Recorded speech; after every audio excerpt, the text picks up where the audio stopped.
Hello,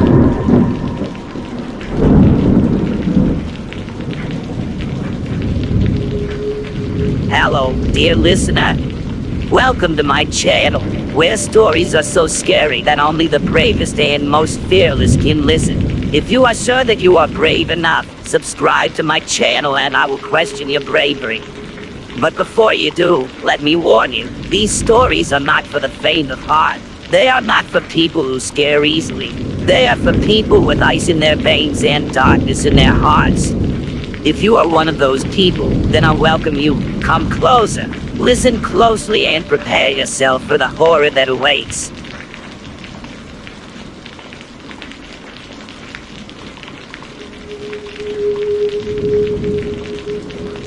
So this happened about 5 years ago when I was 9 months pregnant. I was Christmas shopping at the mall with my then 7 and 15-year-old daughters one Saturday night in a very safe city with a very low crime rate. There was an Applebee's connected to the mall, and we ended our shopping pretty late, and the mall stores were starting to close. So I took my kids to the connected Applebee's for a late dinner. We finished up eating at about 10 p.m. and leave out the Applebee's entrance in the practically deserted parking lot with shopping bags in tow. As we got to the car, I was in the middle of maneuvering the shopping bags on my arms to find my keys, when a 50-ish-year-old crusty-looking guy starts walking up from somewhere in the parking lot with shaggy gray-white hair and a faded flannel shirt and old jeans. I noticed him briskly approaching when he was about 40 feet away, and he said, "This is a stick-up. Give me all your money." My blood ran cold, and I stared at him owlishly and shakingly said, What? He then said he was just kidding and came up and stood right next to my daughters, who were standing on the other side of the car, waiting for me to unlock the car to let them in.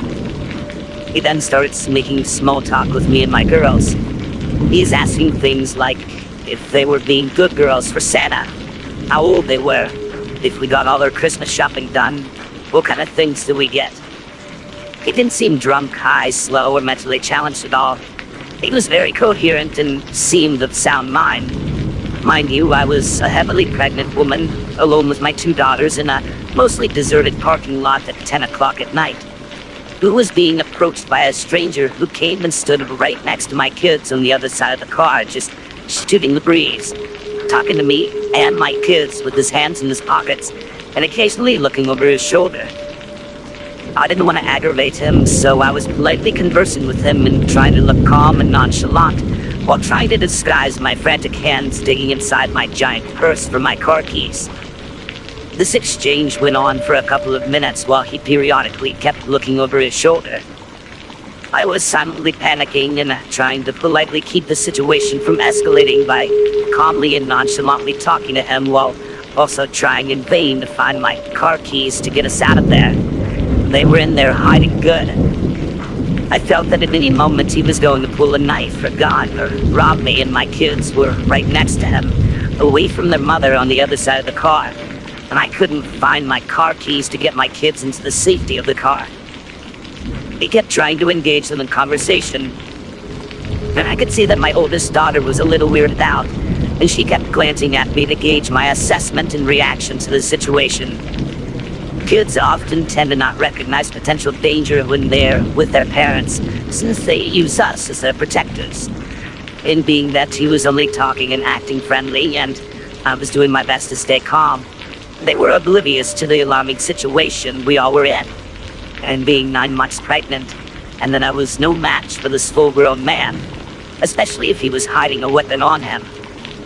While still desperately digging for my keys, I tried to politely give him hints that the conversation was over by saying things like, "It was nice chatting with you, but I gotta get these kids to bed," and "It was nice meeting you," and telling my girls to say that it was nice meeting him too.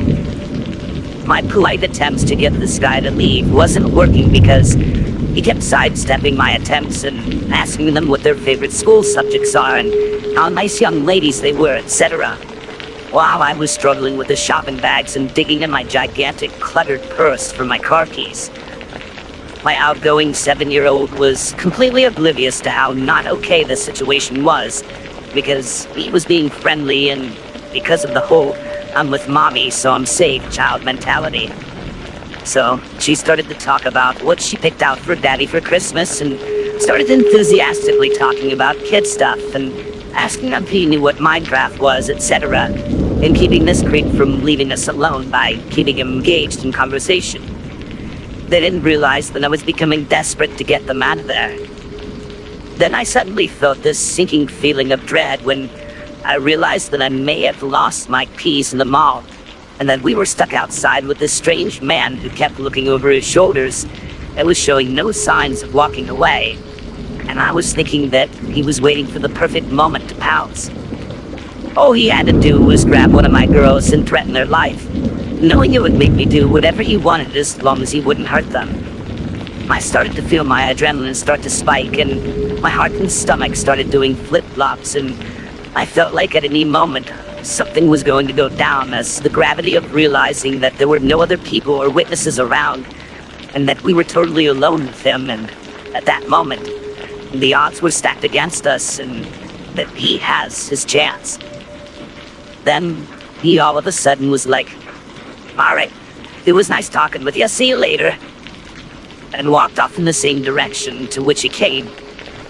It wasn't until then I found my car keys and unlocked the car and told my kids to get in fast, and I got in too and locked the doors and started the car and drove out of there.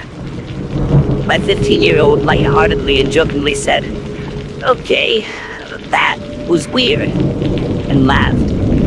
I was overwhelmed with relief, and then I was confused over what just happened.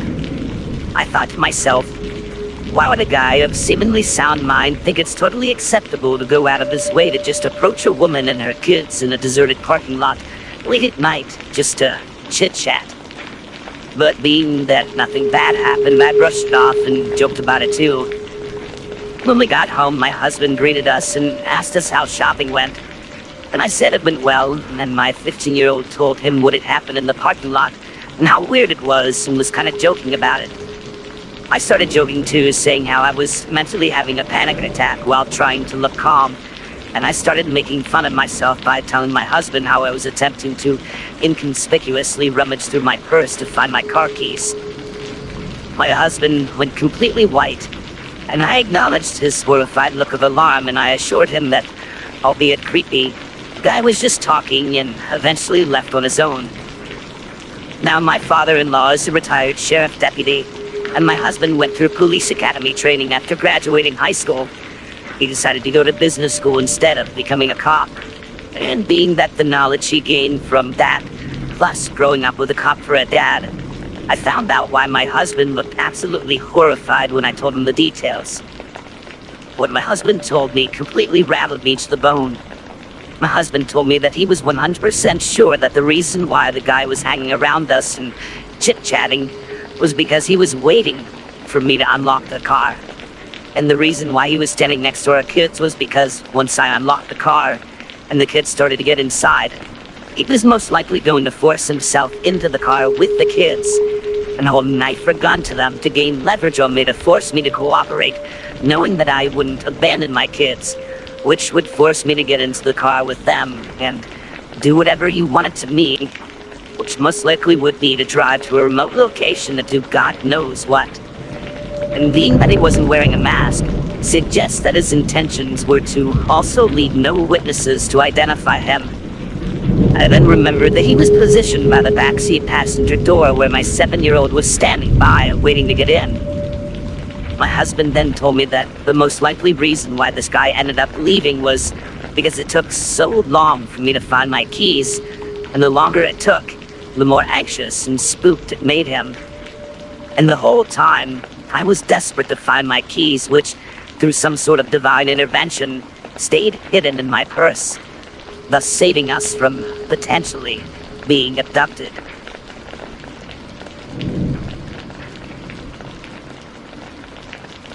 My fiance and I threw a dinner party one time to celebrate his mom completing chemo. I hired a caterer.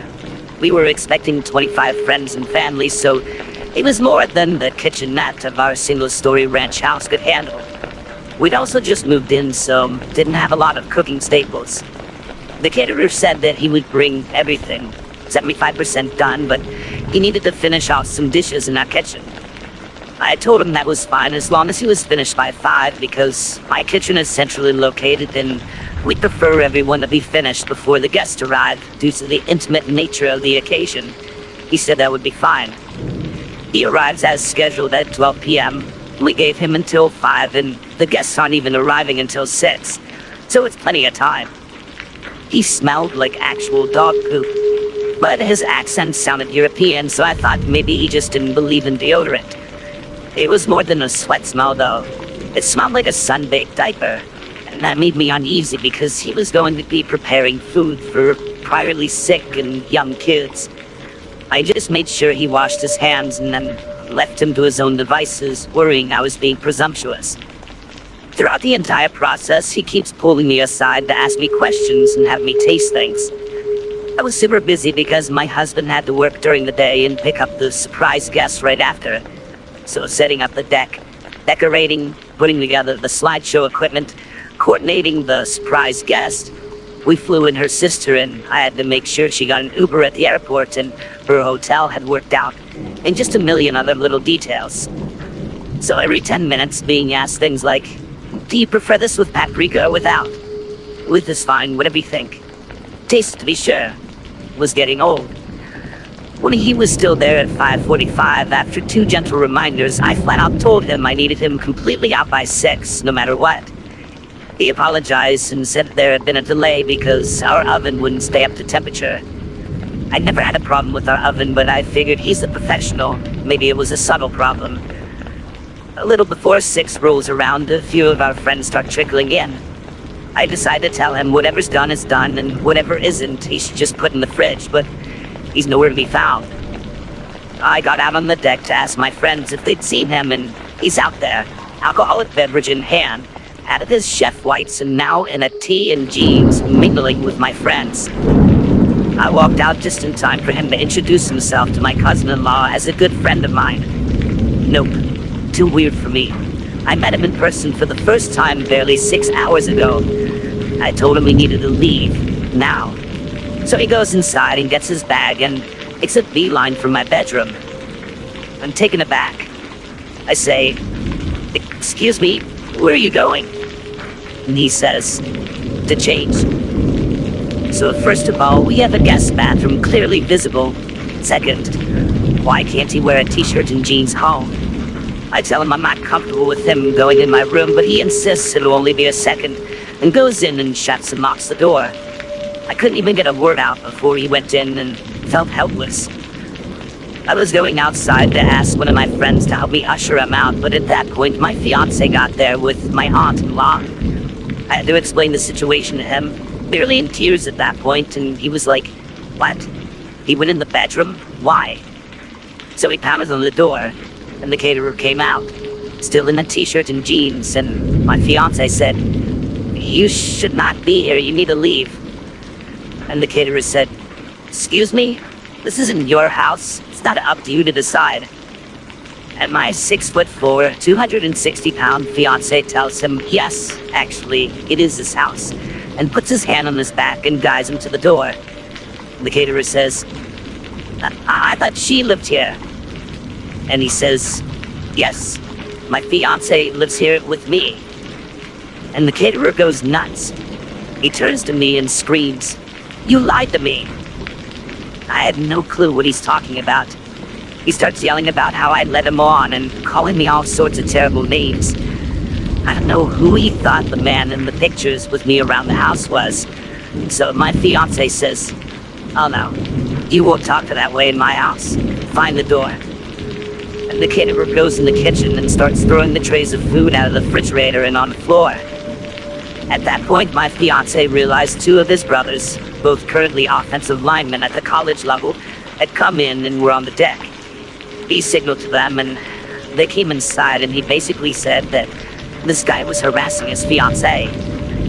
Since they're a family of all boys and my fiancé is the first to get married, they don't get to flex their protective muscles too often and jumped at the chance to toss this guy out. The party then went out as planned, but I insisted we just order pizza and throw out all the food he made. My fiancé and friends kept saying, isn't that a bit much? but I was insistent. We went out late drinking with his brothers and got home at around 3 a.m. and passed out in our room. At around 5 a.m., I was woken up to the sound of the door opening. I figured either we forgot to lock the door in our drunken stupor and it blew open, or one of his family forgot their keys or something in the house and didn't want to wake us. His parents and his local brother have a key, but his parents never, ever let themselves in when they know we're home. And his brother had even more than we did and was definitely not awake and driving around at 5 a.m. It wasn't nearly windy enough for the door to have blown open. It had been tranquil all night. So I wake up my fiancé and whisper, "Someone just came in the house." And he said the same thing. Probably just my brother left his wallet or something. I figured I'm being paranoid and try to put it to rest when I hear a loud crash sound. With that, my fiancé was up and on his feet in one movement. He told me to lock myself in the closet and call 911 while he went and looked around. As I was pulling out my phone, we hear the distinct accent. "Hey, hello?" And I realize it's just this insane caterer. I'm not worried about this caterer physically overpowering my fiancé, or me for that matter, so I charge right out there. The caterer is shirtless and clearly on something. He's taking the pictures that are just me off the wall and holding several in his arms already. He lunges towards me when he sees me. My fiancé gets between me and him and I call 911. Fiancé tells him that the cops have been called and that it's in his best interest to get off the property. Caterer says, "No, I have to make sure that she's okay." And I say, "What? Why wouldn't I be okay?" And my fiancé rightfully says not to engage with him and feed into it. My fiancé stays between me and him while I climb out a window. He watches as the caterer throws photos of us onto the floor. Fiancé didn't want to subdue or touch him in any way, so the caterer couldn't make any assault claims. He's begun to destroy our kitchen at this point, and when the cops come in, he uses a butcher knife. My fiancé considered going for the gun safe when he first got the knife, since we lived in our stand your ground state. But he decided the situation was hectic enough without introducing a firearm. Caterer doesn't obey police orders to drop his weapon, and he says he isn't leaving without me, so they tased him. It's lucky for him he only got tased and he didn't antagonize my husband into squashing him. As he's let out in cuffs, he's shouting how he and I are in love, and it figures I chose a macho thug over a sweet, sensitive artist like him, and all women are, etc., etc., etc. He continues on this tirade the entire time police are reading him his rights. The police ask us to do an inventory of the house and see if anything is missing or damaged besides what we witnessed him do. We go around and there's nothing. But then I remember he was in our room yesterday and go through the room. All my panties from the dirty laundry hamper were gone, and my vibrator had been moved from where I kept it. We were so freaked out in the aftermath that we replaced all of our kitchenware, toothbrushes, sent our sheets to be professionally cleaned, and had a cleaning crew do a deep clean of the whole house. So glad we decided not to serve the food to our guests and my fiancé's medically fragile mother. He sent me a letter from prison that thankfully my husband intercepted because I was still recovering from the whole thing. We gave it to the police, who helped us get issued a no-contact order. He was sentenced to 3 years in prison 5 years ago, so he's out by now, but thankfully, we haven't seen him since.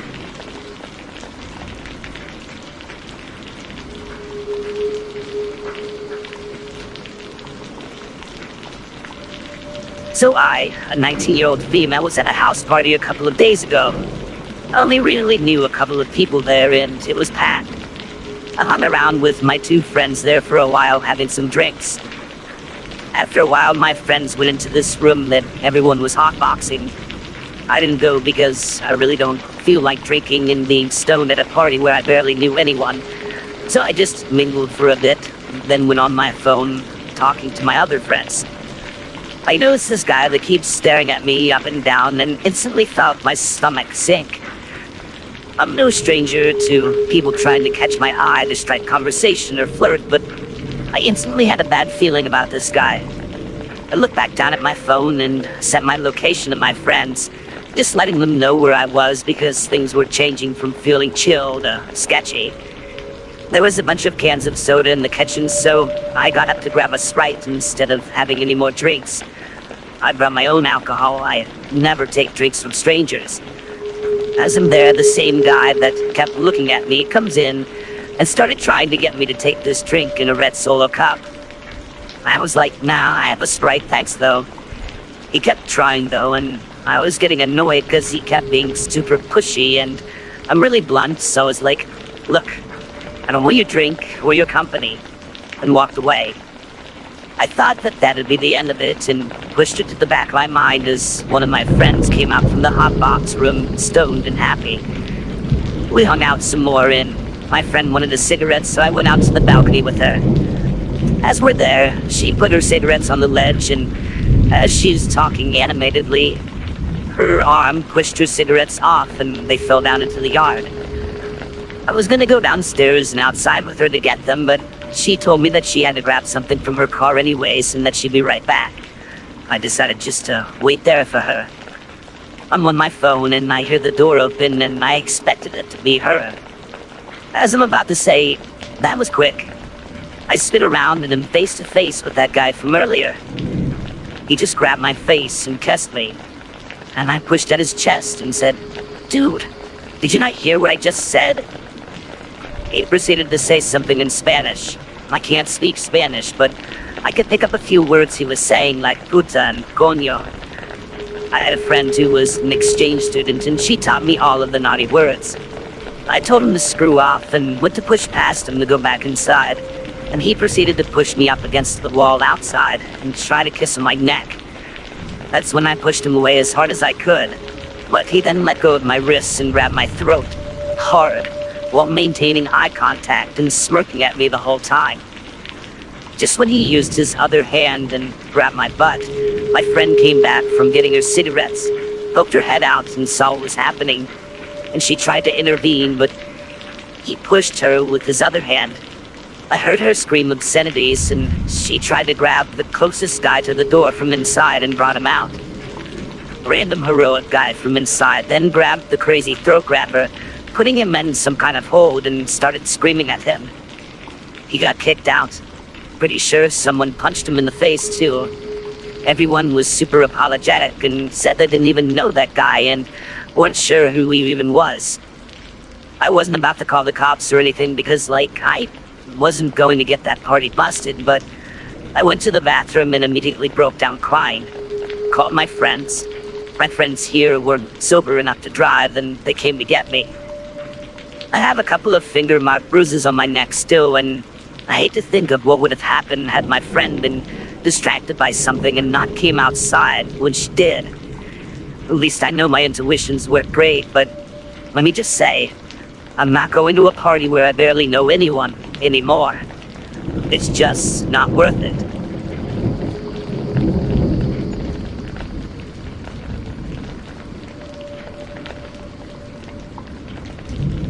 This story happened to me around 6 months ago.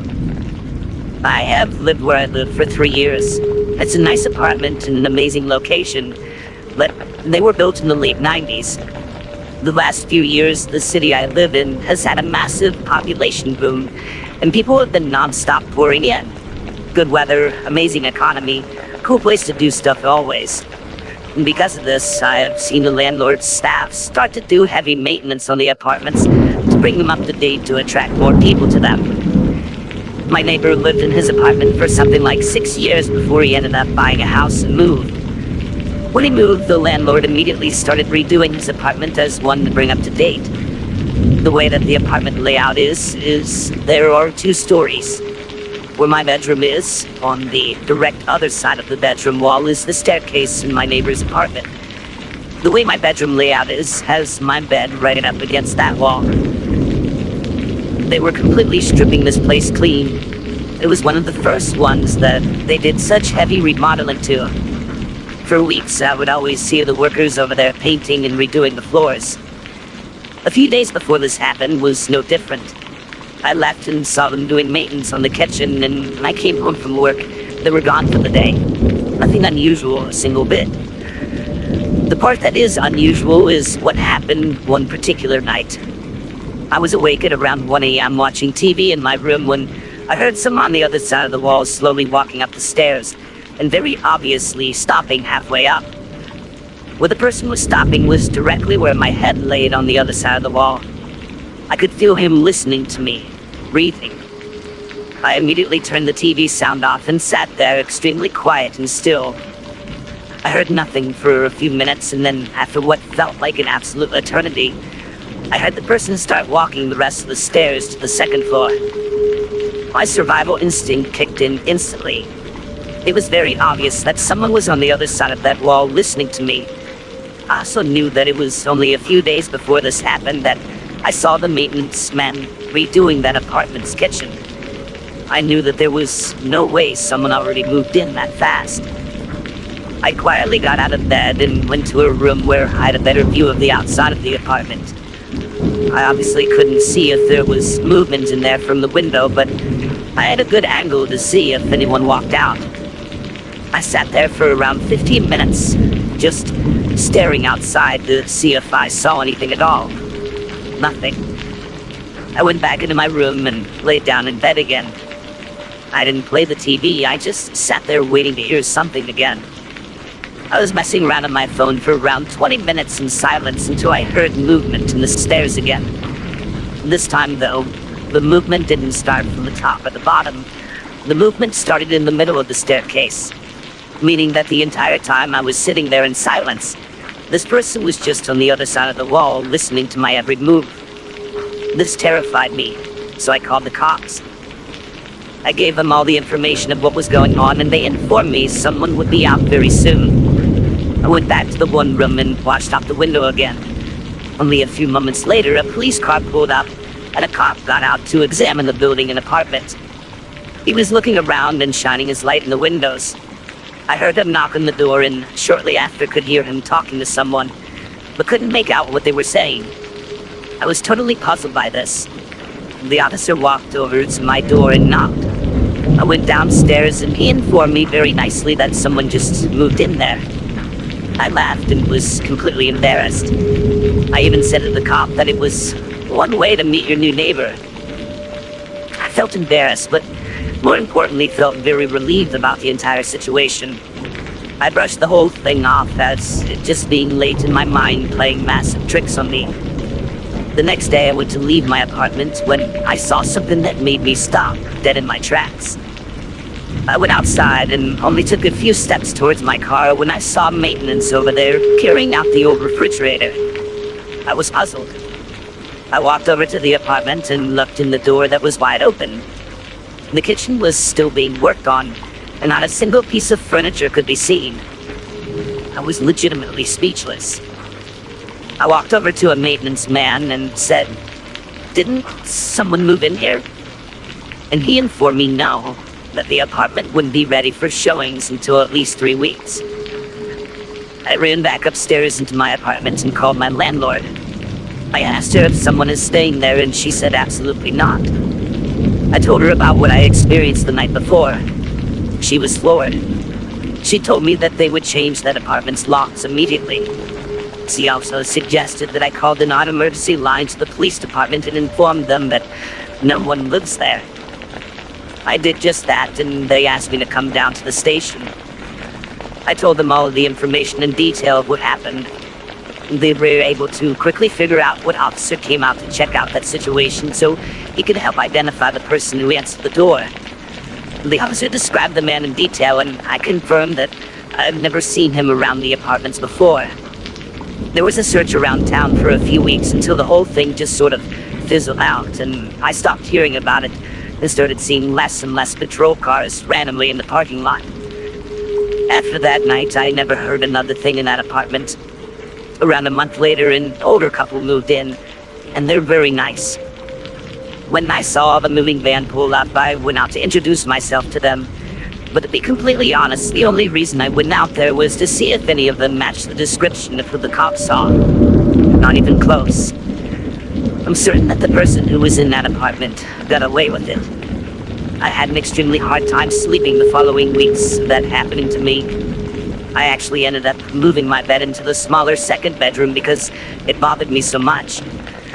I have zero idea what the intentions of that person was or what he was doing in that staircase, but it's easily one of the most chilling things that have ever happened to me.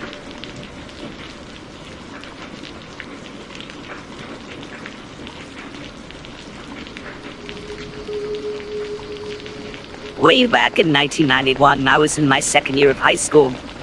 I volunteered to assist students who had special needs back then. I read textbooks aloud and recorded the audio for students with visual impairments, acted as a sign language interpreter for a deaf classmate, and helped out with 2 classes for students with cognitive impairments. It was through this volunteer work that I met T. T had quite severe cerebral palsy, used a power wheelchair, and was visually impaired. I began as a textbook reader for her. It soon became quite obvious that she didn't really have any friends, as most of the kids who were not disabled really avoided those kids who were. There was a lot of bullying of the students with disabilities. Soon I began to accompany T to her classes in order to help her avoid jerks, especially when it became known that she kept some of the morphine pills she needed for severe chronic pain in the bag on the back of her wheelchair. Guys began trying to steal those pills, even resorting to violence. Because T was nearly blind, she could not identify the jerks who attacked her. If I was with her, they didn't try. I felt bad for her. She was very isolated as her family lived a long way outside of town, and the local mobility bus would not go that far. All weekends and all holidays, she was stuck at home while the rest of us got to go hang out with friends. So I started being a friend. I gave her my home number, so at least she had someone to talk to on weekends. Over the next couple of years, that became kind of an unequal friendship. She was a talker. If I had plans with other friends, she would moan about how she had no one else, how depressed she was, how she was going to end her own life. It was really strange, just how she always seemed to know when I had plans with other friends. If I wanted to go out with them, she'd know and call me and guilt me into dropping them to stay on the phone with her. I mean, she always knew, and I could never figure out how. Being the naive, socially inept kid that I was, I'm autistic and social stuff is especially difficult for me. I fell for this manipulation. I'd get guilted out and cancel my plans with my real friends so I could stay on the phone with her. I didn't even like talking on the phone. My other friends and my mother did try to warn me that the way she was acting, dominating my time and manipulating me, was unhealthy and not the way a real friend acted. But I felt like I had to defend her to them as she had nobody else. I found her exhausting and I was having mental health struggles of my own. But I kept quiet and never spoke about my increasing anxiety, self-injury, depression, and certain impulses. I didn't want to be mistaken for being anything like T, who brought up her abuse. I really do think that she made all of that stuff up, as the details changed with every telling. Her depression and the attempts that she had done to end her own life whenever she wasn't getting what she wanted, so I didn't tell anyone how desperate and depressed I felt, and I hid my self-injuries. Looking back on it, I really did need help, but I kept it all secret. Partway through my 4th year of high school and her 3rd, she moved into a local supportive living home for people who had disabilities, who needed help with things like dressing, bathing, meal prep, etc. Now that she was living right in my own town, there was no escape. I couldn't do anything with anyone without her finding out about it and guilting me over it. You don't care about me just like everyone else.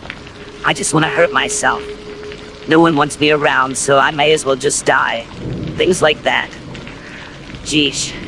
Eventually, if she called the house phone, the mobile phones back then, thank fate, or I'd have had no freedom at all from her. My parents would always say I wasn't home, even if I was. They gave excuses like me being at piano lessons or my figure skating lessons or at my job or at a local diner. If T got my mother on the phone, she would try to do to my mom what she was doing to me. Thankfully, Mom was far better at setting boundaries than her daughter was, and would only talk with T for a few minutes before giving a polite excuse and hanging up. Finally, I graduated. I chose a university that was a good 3-hour drive away from home, in part to avoid T. She would not be able to get to my new city. My room was in a building that was not wheelchair accessible, and there would be long-distance phone charges. With me away from home and inaccessible, T went after my mother's attention with an unnerving ferocity, calling multiple times every evening. That was the reason my parents finally got caller ID and voicemail, just so that they could avoid answering the phone when T called. Years went by and I came back home after university. I began working for the local hospital. Facebook arrived on the scene and I joined up to keep in contact with friends and family who were now living all over the country. I hadn't thought of T in years. Then she sent a friend request, and I felt exactly like I did when I was in high school. Hounded. Needless to say, I blocked her. Eventually, I canceled my Facebook account entirely as she began making fake profiles to attempt to contact me. Thankfully, it's been about 10 years since she last attempted to contact me, and I have made that difficult. Neither my mother or I are enlisted in the local phone book. I don't use my real name anywhere online, and I'm very cautious about giving my mobile number to others. I don't know where she is, but I do hope she changed her ways and finally has friends she doesn't have to manipulate into hanging out with her.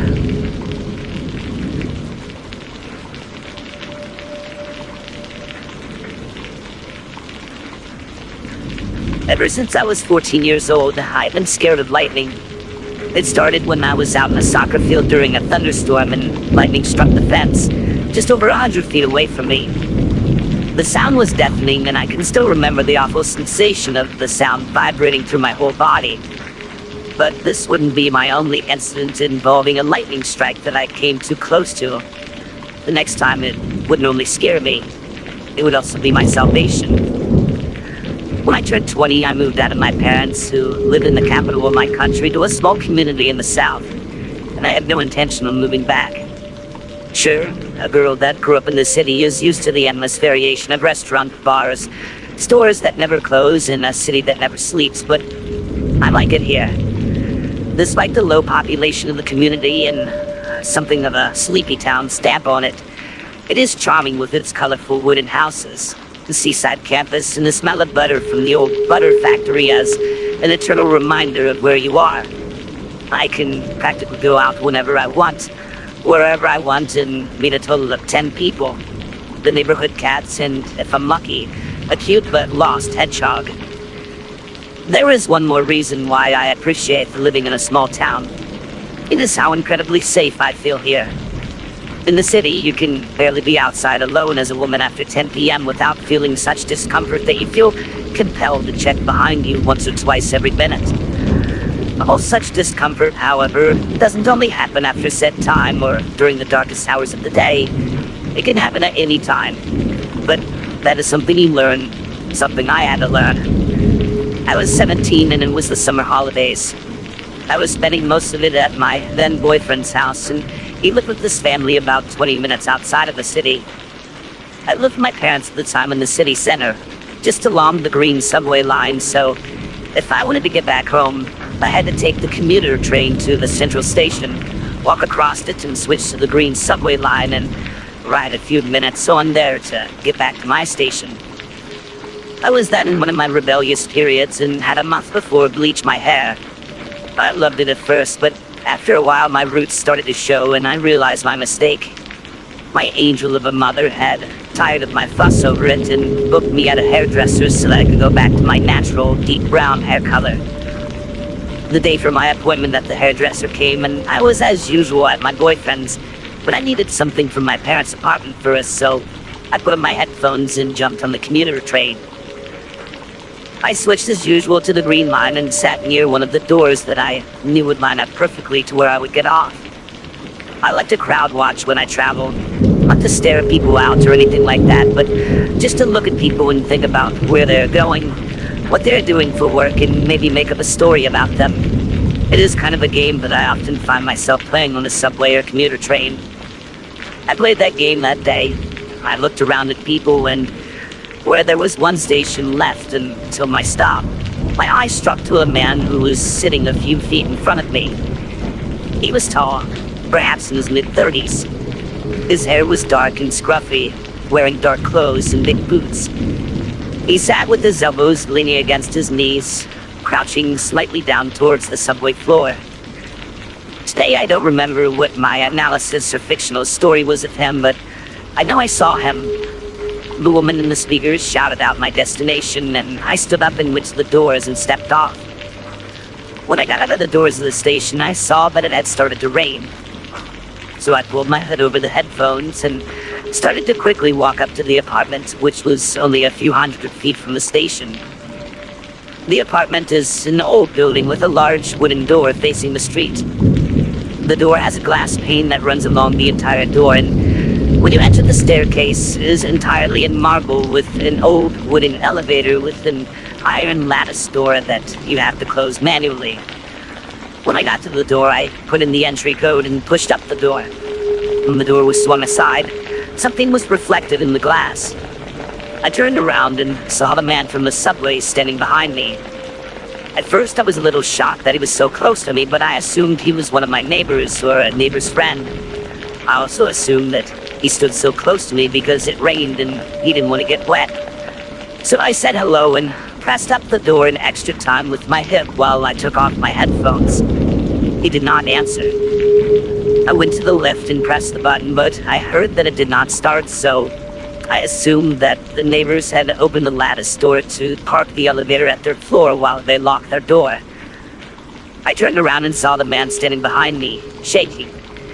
It was not a typical type of shaking that's common if you have a fever or a cold, but more like a spastic twitching. He stood there jerking, with his head and his back as curved as he had on the subway. But this time his eyes were not on the floor, they were on me. He opened his mouth to talk, but only incoherent sounds came out while the shaking and jerking became more frantic. "What's your name?" he said at last. I remember my parents' words of wisdom to never tell your name to a stranger, especially one whom one feels threatened by. I wanted to tell him to go, but I felt like I was frozen and provoking him might make the situation worse. I replied with a false name. He then asked, "Do you live here?" I lied and answered that I don't, and that I'm just here to see a friend. I remember thinking I was smart. Now he didn't know my name or where I lived, I thought. But it was now he started moving closer to me. I started backing. He must have seen the fear in my eyes, but he continued, scuffing towards me. I heard the elevator engine start ticking and that it was on its way down. He told me he has been following me on the train and that he saw me there and that he just had to follow me. It was now that he lifted his head from his previous position, showing how tall he really was, and the shaking stopped. He spoke again. "You're the most beautiful thing I've ever seen." If I thought I was frozen before, that was an understatement. I was now pressed against the elevator door, and he was so close that I could feel his scent. Some may think that these words still have to be somewhat flattering, but the way he said it, it sounded like a death sentence, like something real bad. Bad for me. It was about when I heard the elevator stop on the first floor and someone walked down the stairs to the courtyard door. That door is located on a small platform between the ground floor and the first floor stairs. You also know how you can recognize and distinguish your parents' step from others. I did with these steps that came down the stairs, and heard that they were my father's. I quickly thought that I would scream for him, but then I realized that the man would know that I first lied, and that he might get angry and do something to my old father. That was when my father opened the door to the courtyard and the lightning struck the yard. The sound waves of the cracking lightning pressed itself through the open door and made the whole marble stairwell scream. I screamed. The man screamed. I went to my usual position regarding thunder and lightning, fetal position on the floor. He, on the other hand, jumped backwards and started running out, while he shouted that we will be seeing each other again soon. I barely realized what had happened. I went crying up in the elevator and into the apartment, where I told everything to my mother and also father when he came up from the courtyard. We reported the incident to the police, and I went and dyed my hair, which made me feel a little safer, as my appearance changed quite drastically. I was still a little scared after the incident, but also confused. I just kept thinking about what he was saying when he ran out. We will be seeing each other again soon. I knew at least that. I absolutely did not want to see him again. However, I didn't get what I wanted. About a month passed, and I had actively forgotten about the situation. I was on my way to the central station to meet up with my boyfriend, who was on the commuter train on his way to me. I stood and waited for him in the hallway between the commuter train and the subway. In that particular hallway, a lot of people are walking, either to the trains or from the trains. Very few people were standing still in it. As I said, I stood there, looked down the hallway from time to time, trying to see if my boyfriend had come yet. When I see someone else standing still, there was someone standing on the other side of the crowd.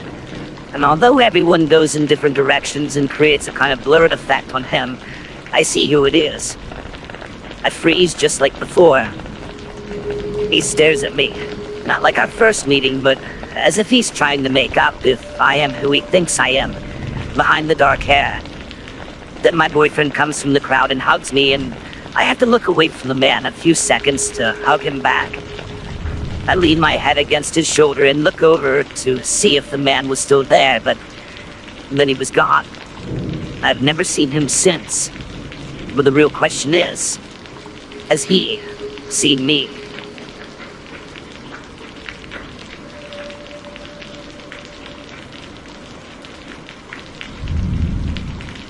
This happened to me a couple of years ago.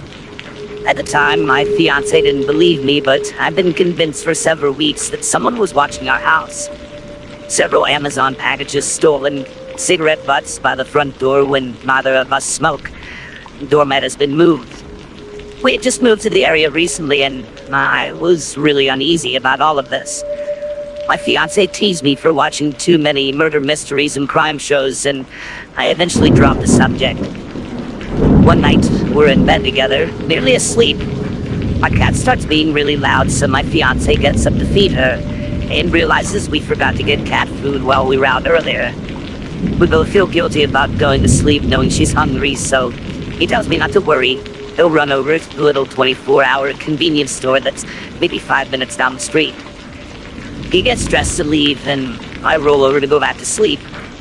I'm laying on my side in bed facing our window, and as he leaves, I can see his shadow on the blinds as he walks down the sidewalk. Didn't know it yet, but he forgot to lock the door. Maybe a minute or two after he leaves, I see his shadow pass by the bedroom window again, and hear footsteps coming back up the sidewalk. I figured since he was tired, he probably forgot his wallet and had to come back. This has happened before. I chuckled myself at how forgetful he is, and the front door opens.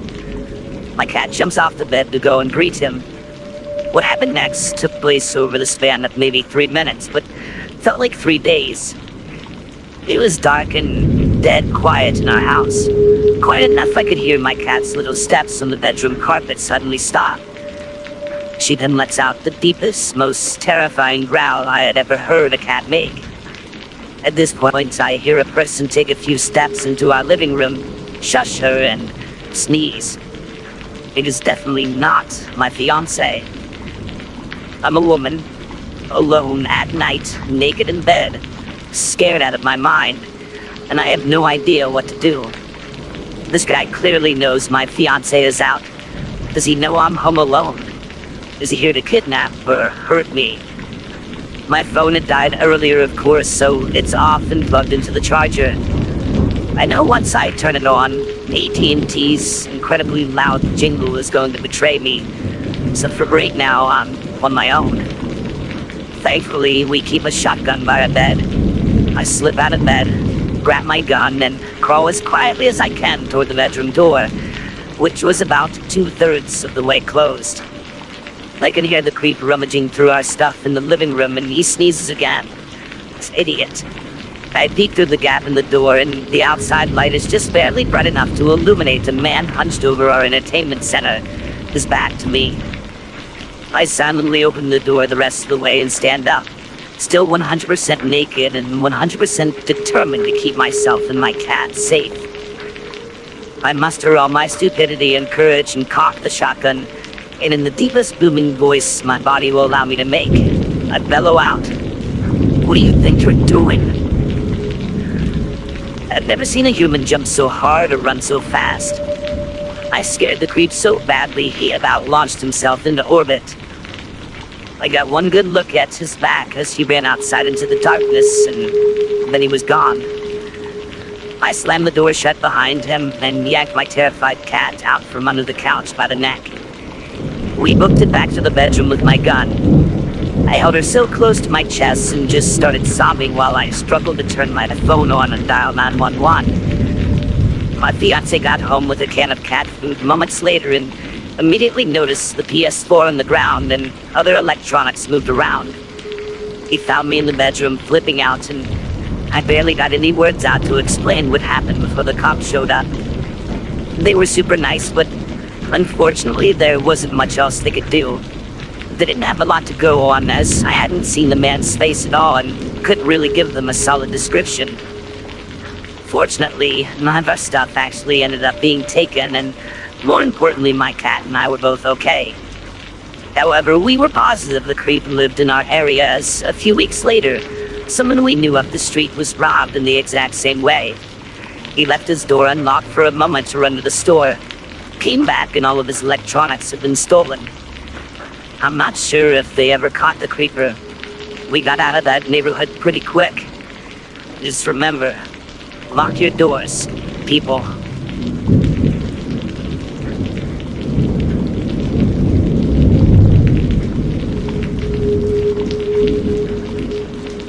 I always tell this as a cautionary tale that has actually happened to me, especially in light of all the terrifying, heartbreaking news stories of girls who get into Ubers and are never seen again.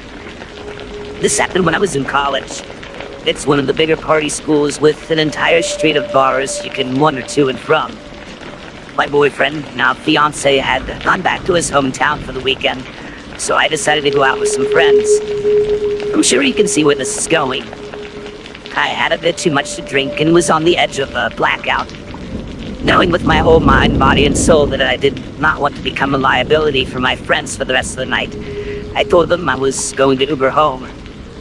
My friends insisted on coming home with me, but selfishly, I wanted to call my boyfriend when I got home and have a bed to myself so I could tell them all no. But took a screenshot of my driver's name and info on the app and sent it to them. When he got close, I hugged them all and walked out the door. Like I said earlier, it's a big party school with a lot of bars in one area, so the entire strip is lined with Ubers from about 11 p.m. to 3. It was also bar closed, so there were a ton, and look, I was hammered. I don't even know what a Toyota Yaris looks like at the best of times, so as I'm searching, a man rolled down his window and asked if I was waiting for an Uber. I said yes. He told me he wasn't my Uber, but if I canceled my ride and accepted his, then he would take me home. I was already thinking of the leftovers I had in my fridge at this point, so I agreed, canceled my Uber, and linked my account up with his. He was super nice, and he was an Uber. I've heard stories of fake Uber drivers, so I did make sure he was legit. He called me beautiful a few times right off the bat, but hey, I was a girl in college. I get that a lot. I remember we talked about our favorite books. I told him I was an English major, and he was super interested in listening to me talk about tutoring ESL students in my free time on campus. He was an immigrant who had to learn to speak English, so we lamented about how awful it is to learn such an intricate language, but how rewarding the successes were in the end. When he missed the turn-in from my apartment complex, I figured it must have been because he was distracted by our conversation. I politely pointed out that he missed the turn-in, and he said that he turned back around. Rather than making a U-turn, though, he took the longest way to get back to my apartment. I was still in familiar territory, so I at least knew that he was going in the right direction, but I was starting to get nervous. It was around 2:30 at this time, and it was super dark, and no one was awake, let alone outside. When he missed the turn in again, I asked if I could just get out and make it back on my own. He seemed kind of offended, like he was surprised that I wasn't as engrossed in our conversation as he was. I kind of jokingly told him that I was a broke college student and he was racking up my bill during a surge. That seemed to straighten things out a bit. He was all, "Oh, I completely understand," and turned back toward my complex. I was honestly so freaked out and drunk at this point that as soon as he pulled into my complex, I was like, "Okay, right here is fine, thank you," and pulled in the door handle when he came to a stop. It didn't open. I hit the little lock latch. Still nothing. "Let's go get coffee," he said. He clicked the button in the app to say that the trip was completed and clicked out of the app. At this point, I'm just trying not to look as freaked out as I felt. I told him I was tired and it was late and coffee was the last thing I needed at the moment. I tried the door again just to make sure I wasn't drunk and handling the door wrong. Still didn't open. "We should just sit here and talk until you're feeling better," he explained to me. "We can go somewhere more private too if you'd like. Do you live alone up there?"